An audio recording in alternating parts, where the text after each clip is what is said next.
चलिए, तो last class में हम लोगों ने डिस्कस किया था अपना टॉपिक फॉर्म। फॉर्म के अंदर हम लोग आज आगे देखेंगे D drive, class recording MWF 12 to 130 मई मंथ। यस, तो ये इनपुट एट्रीब्यूट्स के ऊपर बेसिकली हम लोग काम कर रहे थे, है ना। तो मैक्स लेंथ तक हम लोगों ने डिस्कस किया था, यानी कि इसमें भी हमारे कुछ चीज़ें रिमेनिंग है, तो इसकी बनाते हैं कॉपी। और आज क्या डेट हो गया जी? 12। और इस फाइल को करेंगे यहाँ ओपन करेंगे नोटपैड। नोटपैड में एट्रीब्यूट्स को करेंगे कॉल। और हो सकता है हमने अपनी किसी क्लास में हाल फिलहाल में पढ़ा है, तो हम वहाँ से देख लेते हैं, थोड़ा सा टाइम सेव हो जाएगा। TTS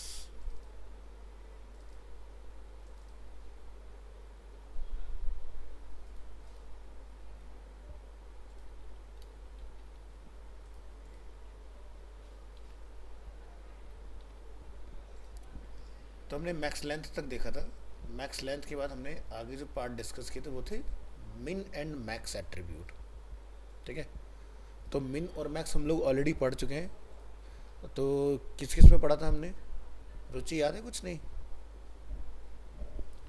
डेट वाले पार्ट में, डेट के अंदर हमने कैलेंडर को ब्लॉक करना सीखा था कि यूज़र कहाँ तक की डेट एंटर कर सकता है, मिनिमम में और मैक्सिमम के अंदर। सो जैसे कि एग्जांपल आप यहाँ देखें, the input min and max attributes specifies the minimum and maximum values for an input field. The min and max attribute work with the following input type.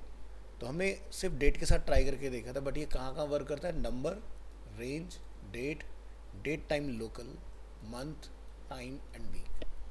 ठीक है, ऑलरेडी पढ़ चुके हैं, लेकिन पहले हमने सिर्फ पर्टिकुलर फील्ड के लिए पढ़ा था। बट हमें इस एक्सरसाइज में ये क्लियरिटी मिल रहा है कि ये प्रॉपर्टीज़ कहाँ कहाँ पर एप्लीकेबल है। ठीक है, तो जैसे कि यहाँ आप देखोगे, set a max date, a min date and a range of legal values. हम यहाँ पर कहते हैं कि 1980, तो यानी कि 1980 पर हमने जब इसको सेट किया, तो आप यहाँ पर 79 31 दिसंबर तक का डेटा एंटर कर सकते हो। अगर हम बात करते हैं यहाँ पर आफ्टर 2000, तो यानी कि आप 2000 से पीछे नहीं जा पाएंगे, उससे पीछे का कैलेंडर आपका लॉक रहेगा। ठीक है, तो इन दोनों के लिए हमने क्या यूज़ किया? यहाँ से राइट क्लिक करेंगे, चेक करेंगे। एक में हमने यूज़ किया मैक्स और दूसरे में क्या यूज़ किया? मिन। इस वाले पार्ट में मिनिमम नंबर, मैक्सिमम नंबर। तो मैक्सिमम 1980 तक जाएगा, ये मिनिमम 2000 तक जाएगा। Next, multiple attribute. Multiple attribute हमने कहाँ पढ़ा था? इनपुट टाइप फाइल के साथ, जब हमने फाइल अपलोड करना सीखा था। दूसरा, जब मैंने आपको सेलेक्ट ड्रॉप डाउन सिखाया था, जैसे आपके स्किल सेट है, अगर आप किसी जॉब के लिए अप्लाई करते हैं किसी प्लेटफॉर्म पर, तो कहते हैं सिलेक्ट योर स्किल सेट। जैसे से आपको ग्राफिक डिज़ाइनिंग के अंदर एडोबी फोटोशॉप, इलस्ट्रेटर, एनिमेट, बहुत सारे टूल्स हैं, और आपको उन लिस्ट में से पिक करना है टूल, तो आप उस केस में इसका यूज़ कर सकते हैं, मल्टीपल का। तो आप देख सकते हैं कहाँ कहाँ डाल सकते हैं, ईमेल, सेलेक्ट एंड फाइल। तो ईमेल में भी हम इसको चला सकते हैं, यानी कि मैं एक फील्ड में मल्टीपल ईमेल कॉमा लगा के एक्सेप्ट कर सकता हूँ। तो चलिए यहाँ हम लोग देख रहे हैं फाइल के ऊपर। The input multiple attribute specifies that the user is allowed to enter more than one value in a input field. तो the multiple attribute works with the following input types, email, select and file.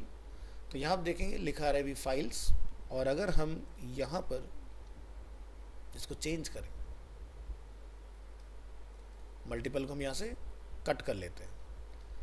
अभी जैसे मैं file को reload करूँगा ना, यहाँ पर आप देखेंगे चूज़ फाइल हो जाएगा, ऐसे चला गया ना, तो ये मल्टीपल से ही पॉसिबल हुआ है।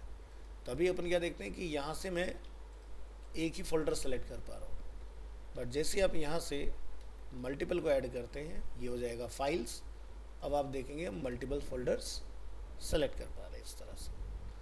फिर आता है पैटर्न। पैटर्न हमने पढ़ा था फ़ोन नंबर के साथ, याद होगा। ठीक है, मैंने आपको बताया था कि 4 डिजिट में, देन उसका 2 डिजिट, देन उसका नेक्स्ट 4 डिजिट टोटल। इसमें हमने थोड़ा सा चेंज किया है। The input pattern attributes specifies a regular expression that the input field valued is checked against when the form is submitted. The pattern attribute works with the following input types, text, date, search, URL, telephone, email and password. आप इन सभी जगह पर pattern को use कर सकते हो।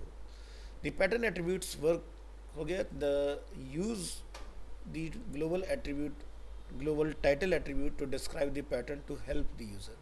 तो यहाँ पर हम कुछ एडिशनल सीखने जा रहे हैं टाइटल एट्रीब्यूट इसके साथ। क्या होता है?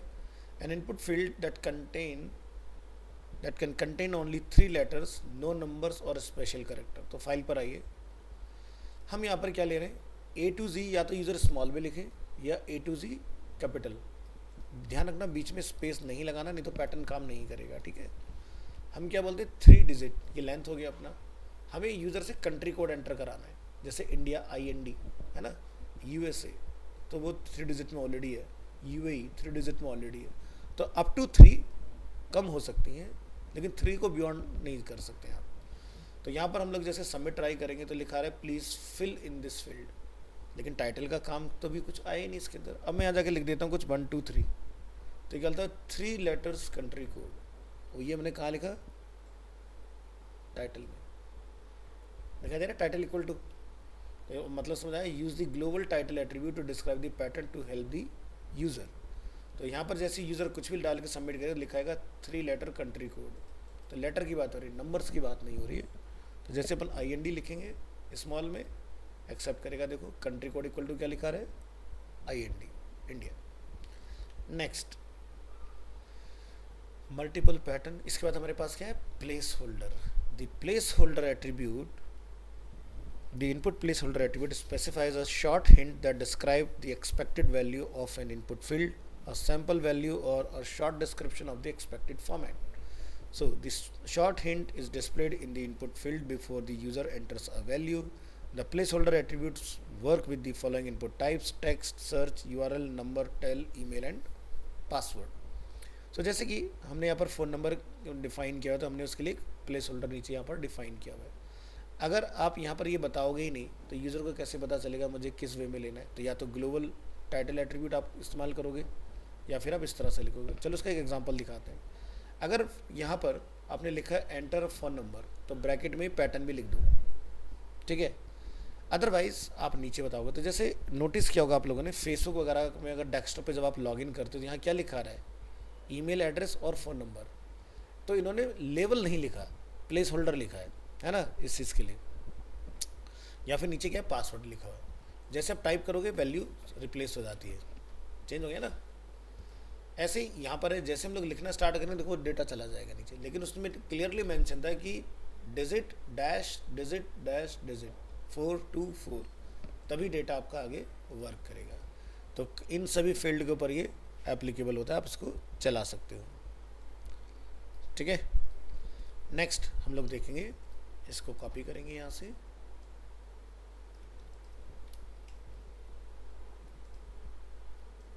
रिक्वायर्ड। तो रिक्वायर्ड एट्रीब्यूट हम लोग ऑलरेडी यूज़ कर चुके हैं, यानी कि जब तक उस फील्ड की रिक्वायरमेंट आप फुलफिल नहीं करोगे तब तक आप सबमिट नहीं कर सकते हो। जैसे कि अगर मैं यहाँ पर दिखाऊंगा आपको, तो हमने रिक्वायर्ड एट्रीब्यूट लगाया हुआ है। इसके ऊपर अगर आप नोटिस करोगे, जहाँ हमने कंट्री कोड कैप्चर किया था वहाँ पर भी रिक्वायर्ड अवेलेबल है। तो रिक्वायर्ड का काम क्या होता है? डिफ़ॉल्ट एक फॉर्म वैलिडेशन लगा दी जाती है वहाँ पर। तो पहले के टाइम में इन सब चीज़ों के लिए हमें लिखना होता था जावास्क्रिप्ट। आज की डेट में बेसिक जो है वैलिडेशन पहले से ही अवेलेबल है। तो द इनपुट रिक्वायर्ड, हाँ जी मैम बताएं। ठीक है, हाँ बस आवाज़ ना करें, बैठ जाएं पीछे, ठीक है।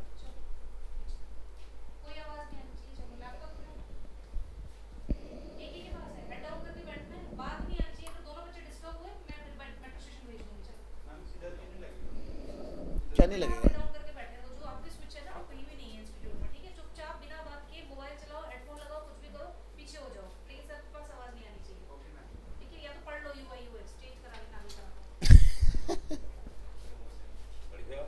हाँ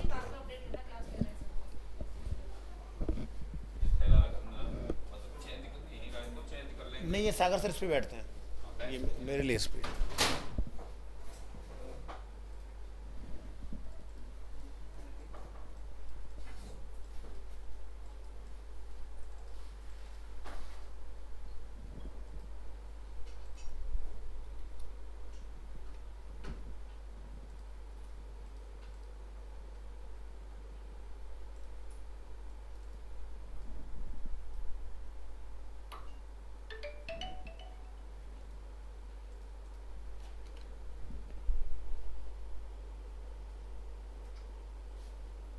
चलिए तो हम स्टार्ट करते हैं रिक्वायर्ड एट्रीब्यूट से। The input required attribute specifies that an input field must be filled out before submitting the form.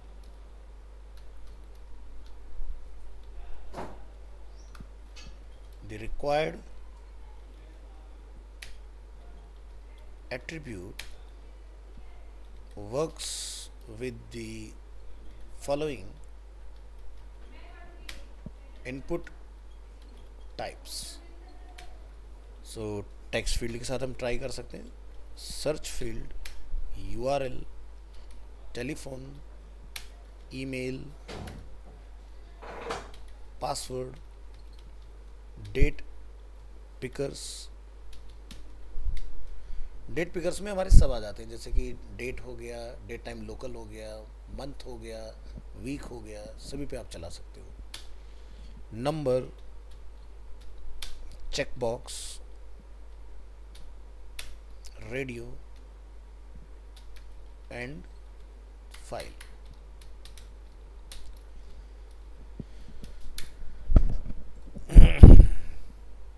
ठीक है, तो ये हमें क्लियरिटी हो गया कि कहाँ कहाँ पर आप इसको किस किस तरह के फील्ड के ऊपर ट्राई कर सकते हो।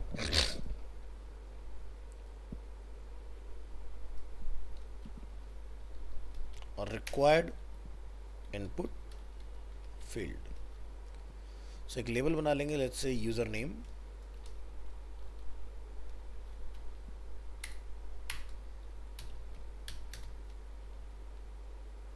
यू कैपिटल रख दीजिए इसका, और फॉर यूजर नेम। तो इनपुट टाइप क्या रखेंगे, टेक्स्ट, आईडी, यूजर नेम। तो रुचि फॉर और आईडी दोनों सेम रखने से क्या होता है,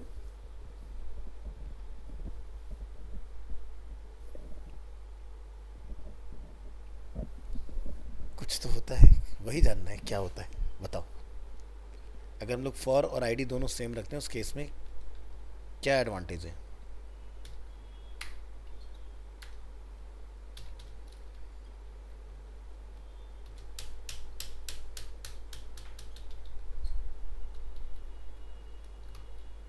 और इसमें हमने रिक्वायर्ड रखना है।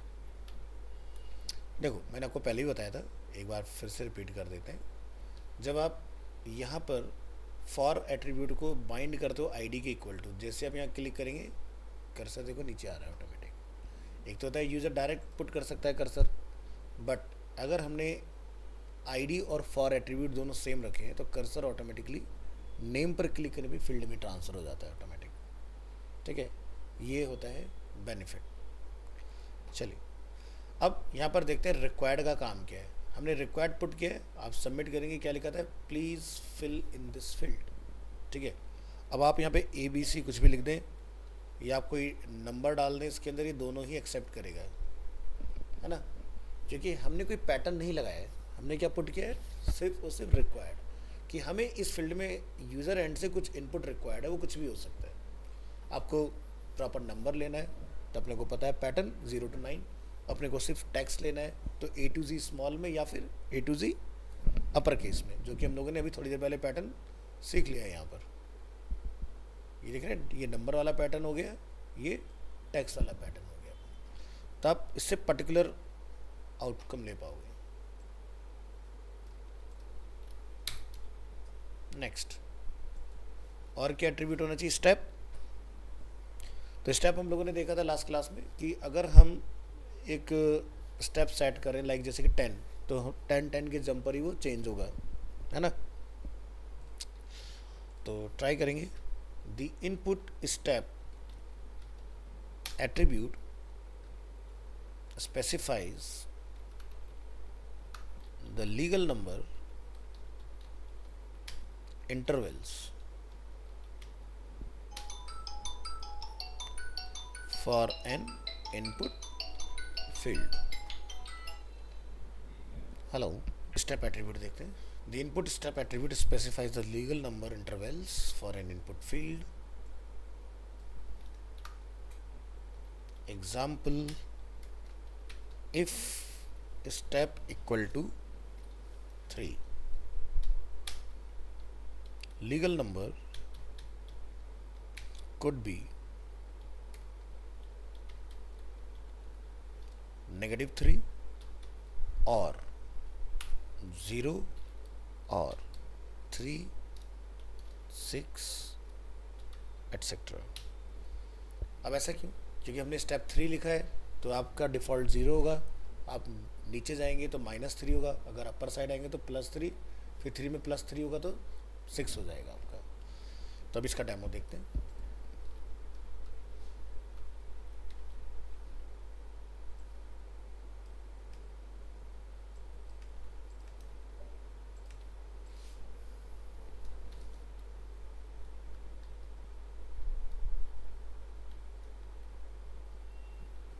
Tip,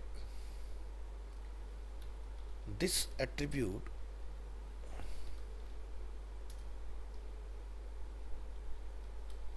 can be used together with the max and min attribute to create a range of legal values.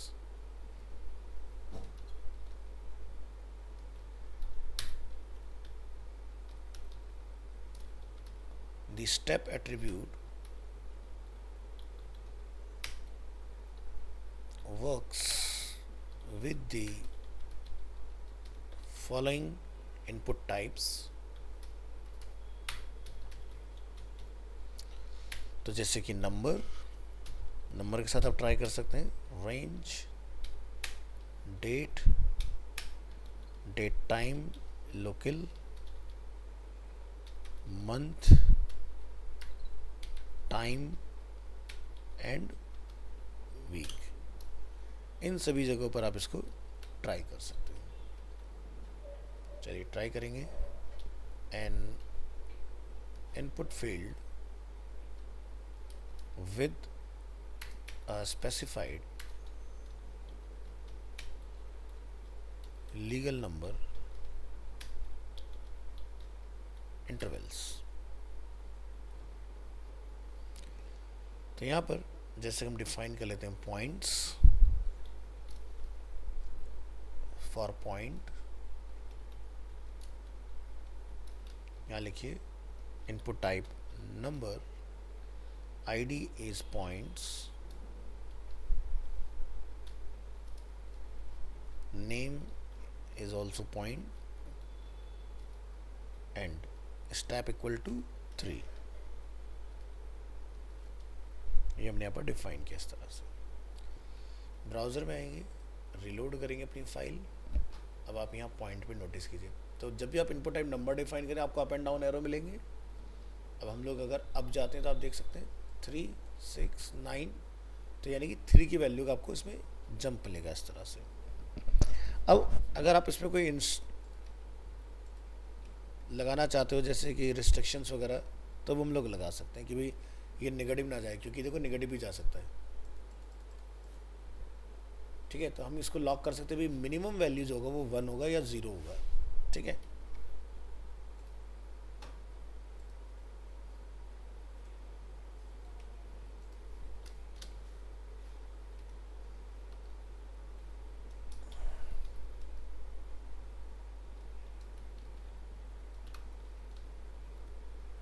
input restrictions are not foolproof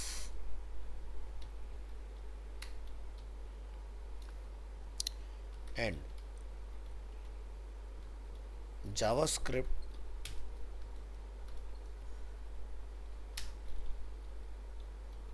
provides many ways to add illegal input. To safely restrict input, it must also be checked by the receiver, means server.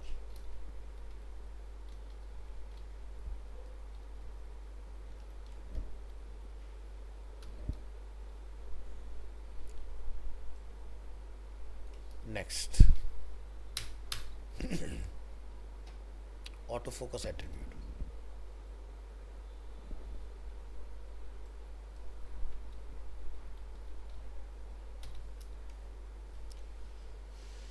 तो auto focus क्या होता है कि जब मान लीजिए कि ये हमारा पेज है, अगर ये ओपन हो तो कर्सर ऑटोमेटिकली यहाँ पर आ जाए।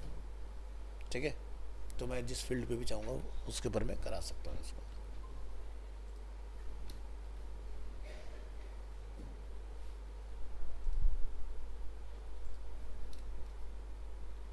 The input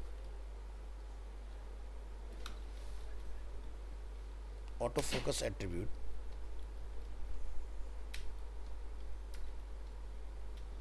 specifies that an input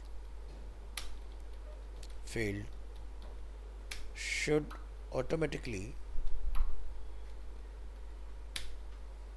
get focus when the page loads. तो आपको बस एक यहाँ पर वैल्यू पास कर देना है इसके अंदर ऑटो फोकस, तो ये आपका ऑटोमेटिकली हाईलाइट हो जाएगा।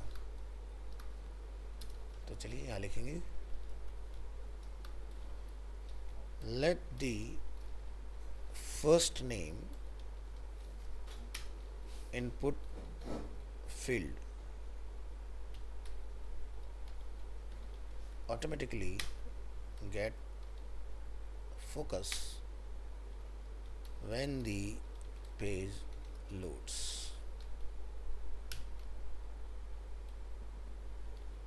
First name लिखिए f name,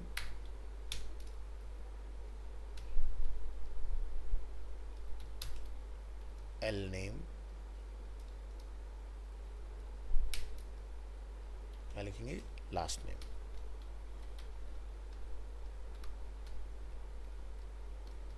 input type text,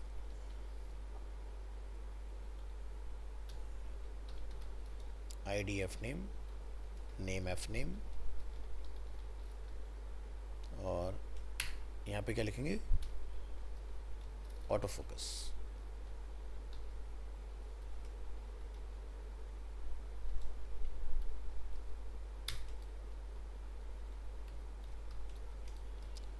तो एक फॉर्म में दो ऑटो फोकस नहीं हो सकते, एक ऑटो फोकस हो सकता है। L name and L name. अब हम क्या देखेंगे, ऑटोमेटिकली कर्सर एक्टिव हो गया, जिस हमने एक ही में लिखा है, सब में कर्सर कैसे आ जाएगी?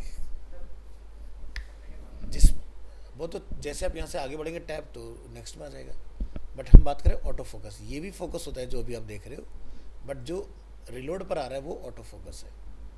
ठीक है, मान लीजिए मैं यहाँ पर हूँ, लेकिन आप पेज को रिलोड करके ऑटोमेटिकली पेज स्क्रॉल होकर यहीं आ जाएगा क्योंकि मैंने ऑटो फोकस लगाया हुआ है।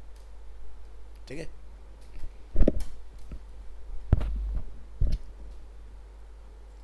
चलिए, तो ये जो मैंने लास्ट वाली लाइन लिखी है इसका कोई रोल नहीं है यहाँ पर, इसको हटा दीजिए इसमें से। नेक्स्ट आगे बढ़ते हैं। और क्या हो सकता है, height and width attribute. The input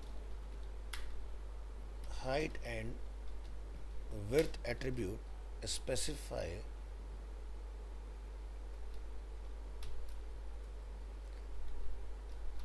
the height and width of an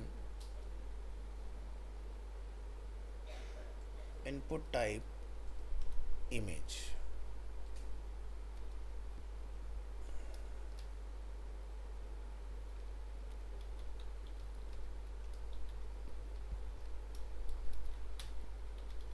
element.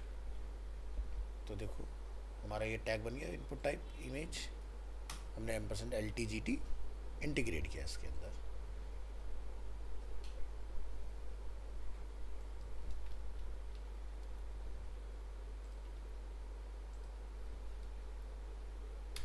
Tip,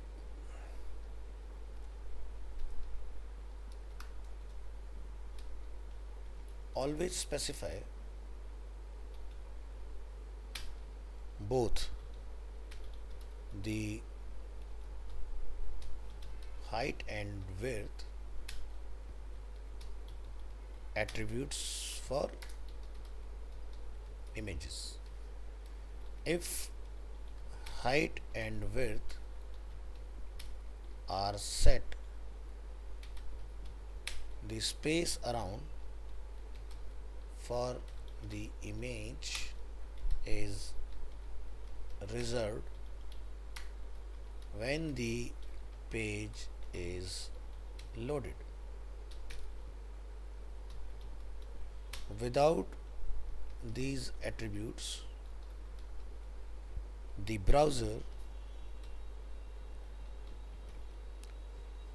does not know the size of the image and cannot reserve the appropriate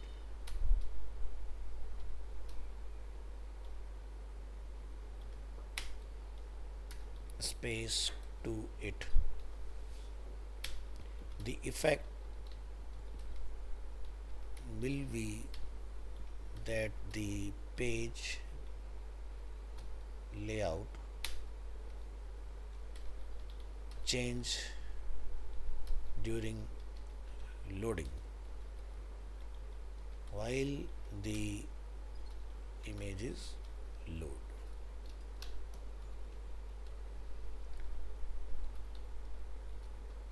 Define an image as the submit button with height and width attributes.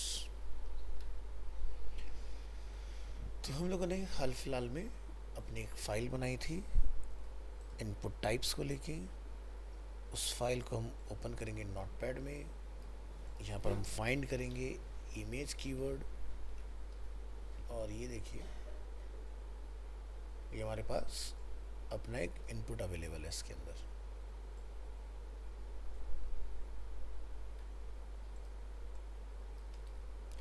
तो आप देख सकते हैं क्या लिखा है, input type image, source में क्या है इमेज स्लैश इमेज का नेम और अल्टरनेट टेक्स्ट अगर इमेज का यूआरएल गड़बड़ होता है, विड्थ और हाइट जो हमारे इमेज का है, हमने सब कुछ इसमें डिफाइन किया हुआ है। ठीक है, तो आप इसमें जैसे कि ये फॉर्म रख सकते हैं साथ में, भाई हम सबमिट करने के लिए जो है वो अपना इमेज का इस्तेमाल करें। जैसे ऊपर बटन आ रहा था हमारा खाली और ये हमारा रीसेट का बटन है। तो अभी हम लोग सेव करके जब ब्राउज़र में आएंगे, यहाँ रिलोड करेंगे तो ये देखिए हमारा इमेज यहाँ पर आ चुका। अब यहाँ पर जो भी आप डेटा डालेंगे इसके अंदर और जब आप उसको अप्लाई करेंगे तो देखो यहाँ पर आपको डेटा रिसीव हो जाएगा इसमें।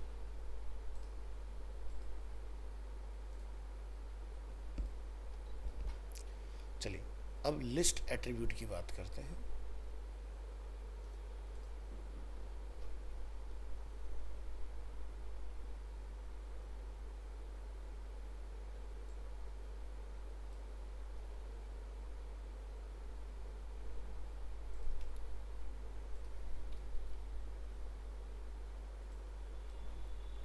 List attribute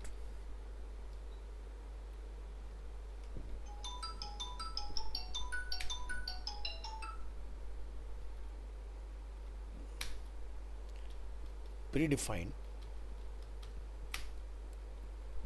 options for an input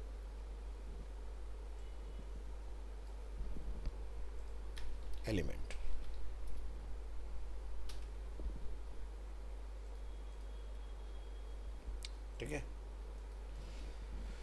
चलिए तो देखते हैं यहाँ से।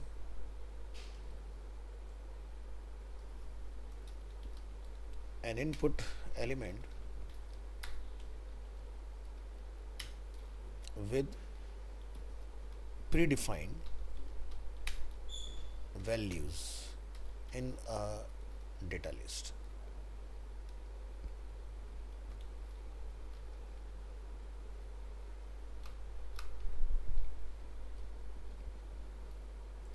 तो चलिए इसका एक डेमो देखते हैं लाइव। लेट्स से आप गूगल सर्च करते हैं, ठीक है। तो जैसे हम लोग यहाँ कर्सर रखते हैं तो कुछ पहले से लोडेड वैल्यू दिखाई दे रहा है हमें। तो एक तरह से सम सॉर्ट ऑफ ये क्या है, डेटा लिस्ट, ठीक है। बट ये क्या बता रहा है भाई, ये जो सर्चेज आप देख रहे हो ये ट्रेंडिंग है इस वक्त इंडिया में, ठीक है। जैसे आप यहाँ देखोगे तो बार्सिलोना का कोई चेक कर रहा है, यहाँ से ओडिशा का कोई चेक कर रहा है, कोई रिजर्वेशन अगेंस्ट कैंसिलेशन सर्च कर रहा है इसके अंदर, कोई फ़्लाइट कैंसिल दिल्ली एयरपोर्ट से सर्च कर रहा है, क्योंकि अभी वॉर की वजह से बहुत सारी जगह पर एयरपोर्ट्स वगैरह बंद हुए हैं। उसकी वजह से बहुत सारे लोगों को ये सब कैंसिलेशन वगैरह फेस करना पड़ रहा है। तो इस तरह से ये ट्रेंडिंग है अपने। चलिए तो क्या बना सकते हैं हम लोग इसके अंदर, हम यहाँ से एक फॉर्म एलिमेंट लेंगे और इनपुट को हम लोग एज इट इज़ रखेंगे। यहाँ से हम डिफाइन करेंगे इनपुट टाइप। इसमें सॉरी टाइप नहीं आता, इसमें लिस्ट आता है। लिस्ट में आप रेफरेंस देंगे, जैसे कि हमने लिखा ब्राउज़र्स। इसके बाद आप यहाँ पर यूज़ करेंगे एलिमेंट डेटा लिस्ट।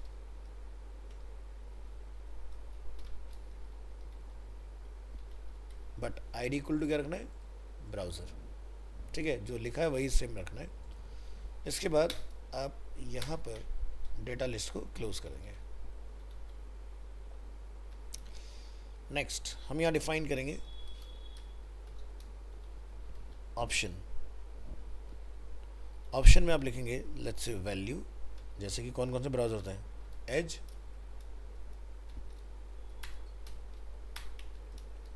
और फायरफॉक्स, क्रोम, ओपेरा और सफारी।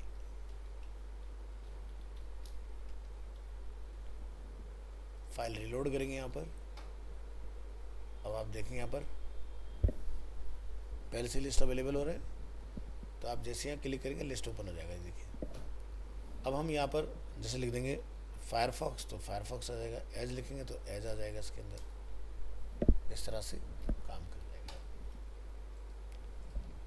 तो अभी नीचे हमारे पास स्पेस नहीं, तो इसलिए ऑटोमेटिकली अप साइड खुलेगा अपवर्ड, अदरवाइज अगर नीचे स्पेस हो तो डाउनवर्ड खुलेगा ये। फिर आता है ऑटो कंप्लीट। ऑटो कंप्लीट क्या होता है, जैसे मान लीजिए मैंने फर्स्ट नेम में कर्सर रखा तो ऑटोमेटिकली कौन कौन से पहले से फिल किए जा चुके हैं नेम, इसको हम बोलते हैं ऑटो कंप्लीट।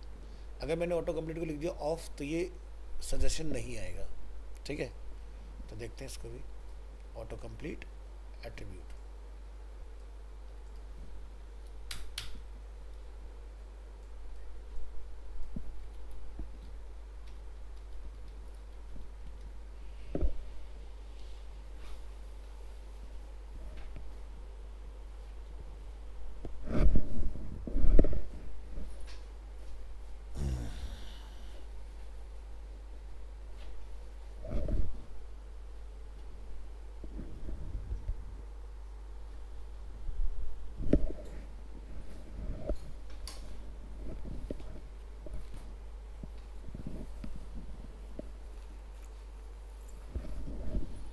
चलो कोई नहीं।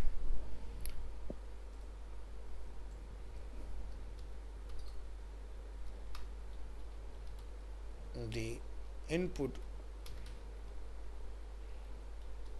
autocomplete attribute specifies whether a form or an input field should have autocomplete on or off। Default on होता है, ठीक है।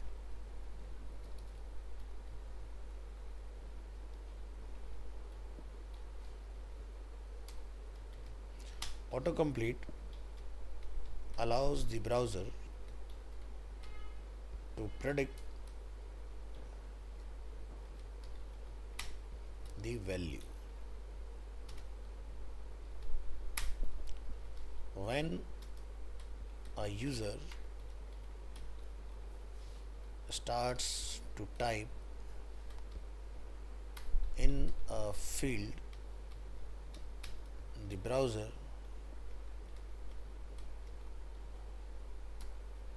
should display options to fill in the field based on earlier typed values.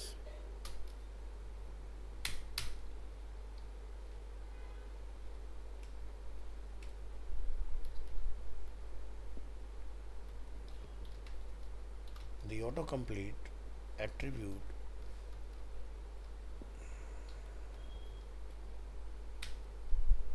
works with form element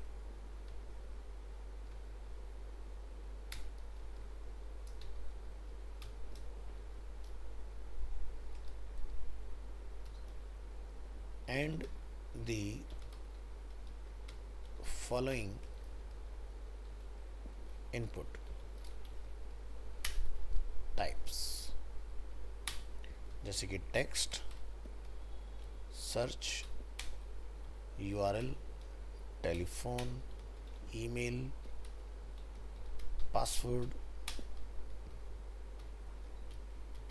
date pickers, range and colour. इन सभी जगहों पर आप इसको ट्राई कर सकते हैं। तो ट्राई करेंगे यहाँ an HTML form with autocomplete on and off.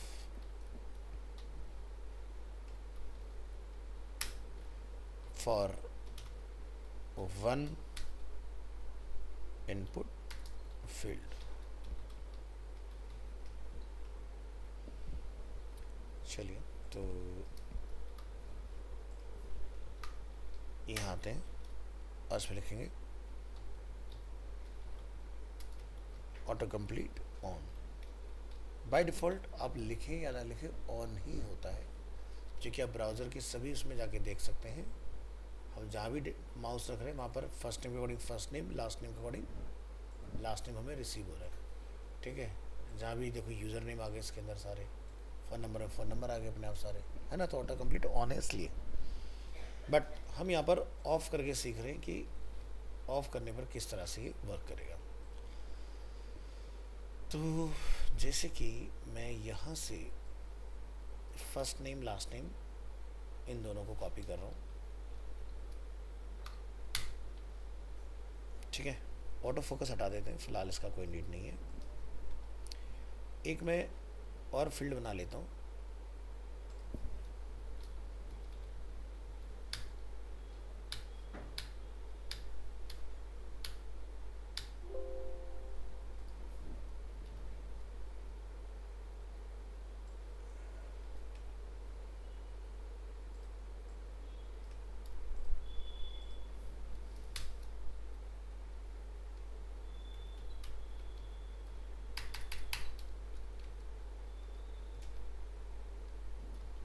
यहाँ पे लिखा ईमेल, ईमेल में ईमेल को रिप्लेस कीजिए। इनपुट टाइप क्या करेंगे, email, ID is email, name is email, file save, switch to web browser. ये देखिए, तो फर्स्ट नेम लास्ट नेम और ईमेल के अंदर ईमेल आ रहे हैं। मैं ये कहता हूँ भी ईमेल यूज़र बिल्कुल फ्रेश टाइप करे, गलती ना हो जाए उससे।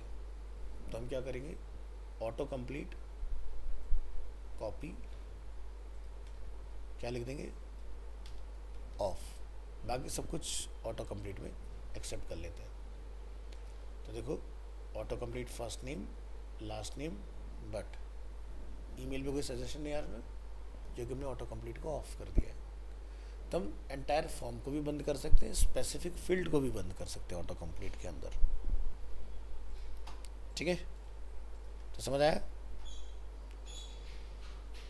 तो ये थे आपके एट्रीब्यूट्स, जितने भी आपके इनपुट्स होते हैं। नेक्स्ट क्लास में हम डिस्कस करेंगे फॉर्म के एट्रीब्यूट्स।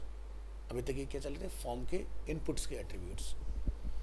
अब डायरेक्ट फॉर्म टैग के एट्रीब्यूट्स देखेंगे, इस फॉर्म में कौन कौन से एट्रीब्यूट्स होते हैं। ठीक है, तो इससे आपको काफ़ी हेल्प मिल जाएगा। तो मेरे ख्याल से 3 से 4 क्लास आई थिंक और ये फॉर्म में लगी है। फॉर्म सबसे इम्पोर्टेंट पार्ट है, क्योंकि कोई भी वेबसाइट का जो इंटरेक्टिव फेज़ है वो फॉर्म है। जब तक कम्युनिकेशन टू वे ना हो तब तक बेकार है। जैसे अगर आप किसी भी प्लेटफॉर्म पर आते हो तो सबसे पहला स्टेप क्या है, साइन इन साइन अप। अगर होगा ही नहीं तो फिर तो मैं जो एंड यूजर को दिखाना चाहता हूँ वो वही देखेगा, और वो क्या कहना चाहता है हम कभी समझ ही नहीं पाएंगे, सुन ही नहीं पाएंगे, है ना। तो social media is one of the best example of form, क्योंकि आप वहाँ देखते हो कि आप कुछ अगर नीचे कमेंट कर रहे हो तो इनपुट टाइप क्या है वहाँ पर, टेक्स्ट एरिया, है ना। तो आप टेक्स्ट एरिया के अंदर कमेंट करते हो मल्टीपल लाइंस के, तो वो भी एक फॉर्म का पार्ट है। अगर आपने कमेंट किया, आपके कमेंट के ऊपर कोई और कमेंट कर रहा है, ठीक है, तो इसलिए फॉर्म सबसे ज़्यादा इम्पोर्टेंट रोल प्ले करता है आपका। तो इसको बहुत अच्छे से अप्लाई कीजिए, यूज़ कीजिए। और वैसे आई थिंक आप लोग डीसीसी वाले हो तो आपके कोर्स में शायद डेवलपमेंट होना चाहिए।